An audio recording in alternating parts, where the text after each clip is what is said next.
E na avaliação de especialistas em eleições, as polêmicas declarações da família Bolsonaro durante a campanha política não causaram nenhum abalo na relação entre os poderes. O momento agora é de união em torno da democracia.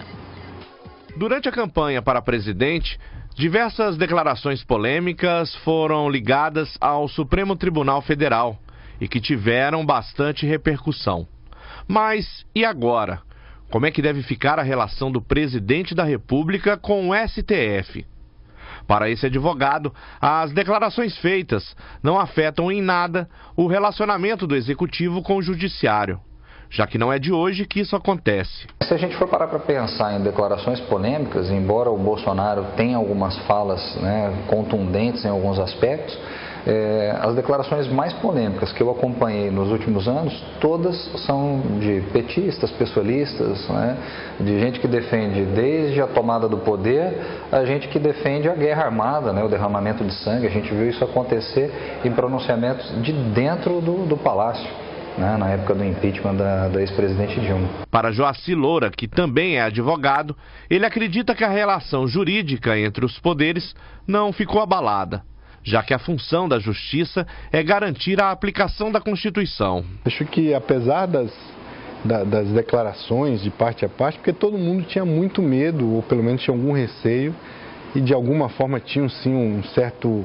desconfiança do Bolsonaro. Ele está eleito, isso é ponto, isso é incontroverso. A partir de agora tem que haver convivência, a convivência tem que ser respeitosa. Para os advogados, é impossível que um presidente venha a encerrar o STF, como também é impossível que retire o mandato de um juiz, e que apenas um processo de destituição por crime de responsabilidade pode afetar um juiz, algo que nunca aconteceu no Brasil.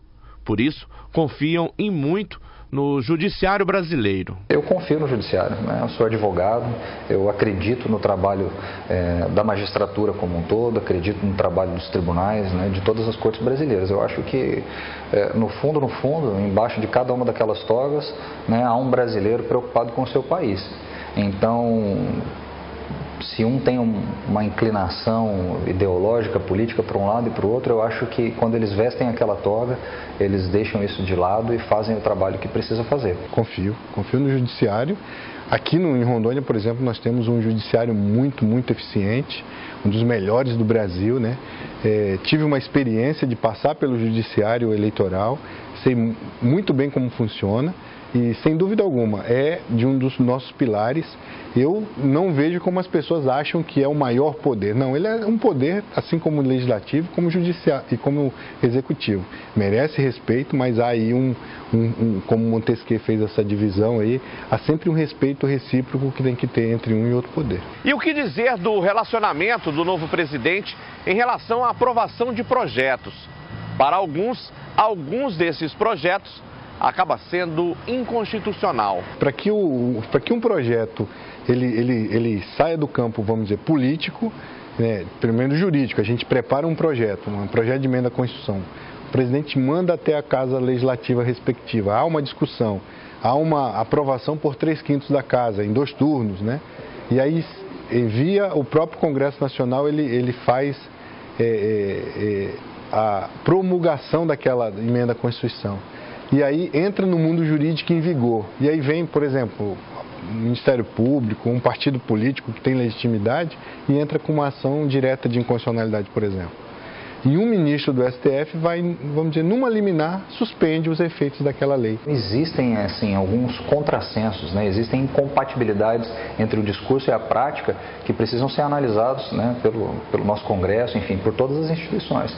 Isso precisa ser feito de forma séria, É impossível que o Congresso Nacional progrida, ou nos ajude como sociedade a progredir, enquanto você estiver defendendo ali simplesmente interesses políticos, Então a gente precisa de uma depuração completa. O certo é que os poderes devem caminhar juntos para um processo democrático. E eu não acredito que o Bolsonaro seja o extremista que pintam que ele é, porque senão ele não precisaria disputar as eleições.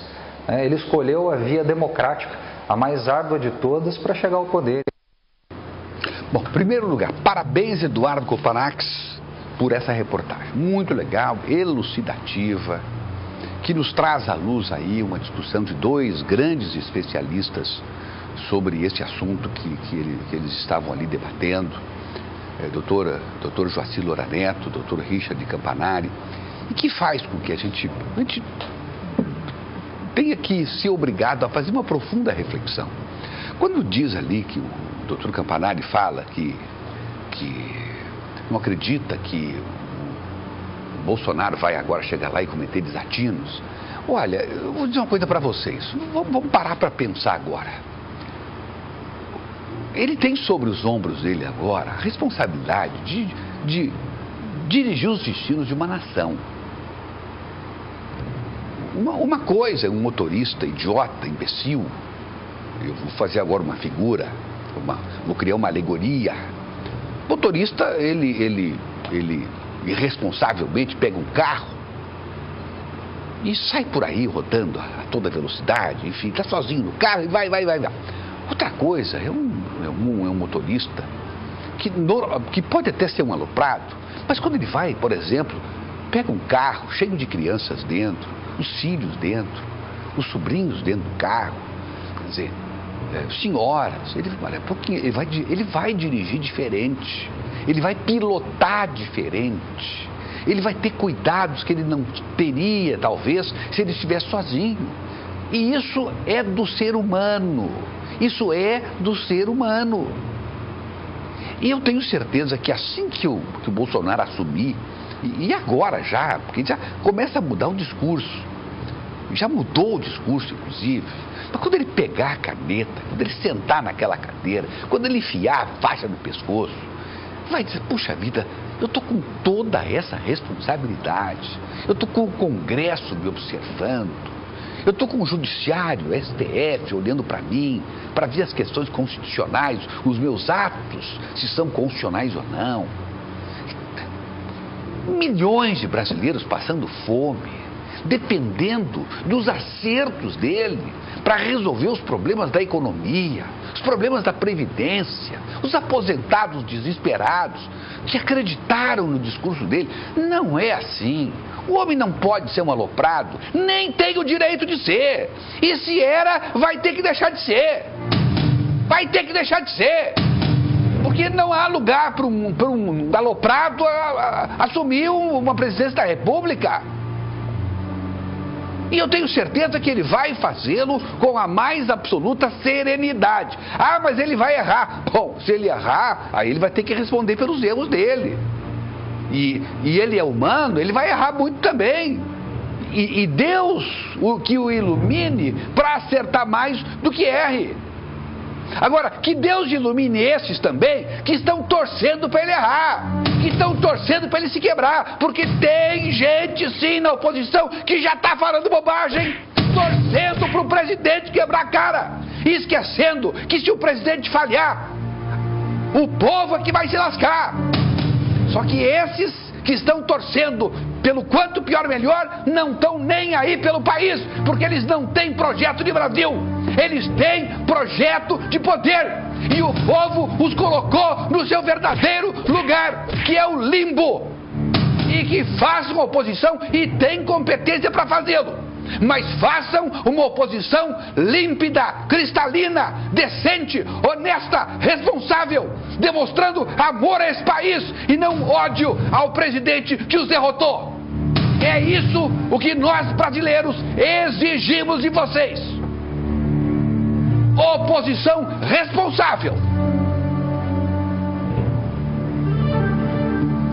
Meire Santos, cada vez que eu falo isso eu me irrito, porque tá cheio de hipócrita, bandido, vagabundo, com cara de cordeirinho, mas é um lobo que se esconde por dentro. Meire, e agora eu vou dizer, fascistas, é o que são, fascistas. Eles chamam os outros de fascistas porque é isso que eles são. Eles gostam dessa palavra? Gostam de chamar? Pois agora ouçam. Ouçam o que vocês verdadeiramente são. Fascistas. Falei. Estava aqui. Em rede estadual. Quiçá em rede nacional. E se a Record veio falar isso, bota no ar no Jornal da Record ainda hoje à noite. Internacional, meu querido. Estamos sendo vistos em outros países. Portugal, por exemplo, meu amigo Carlos Sorense está nos acompanhando em Portugal pela internet no sictv.com.br.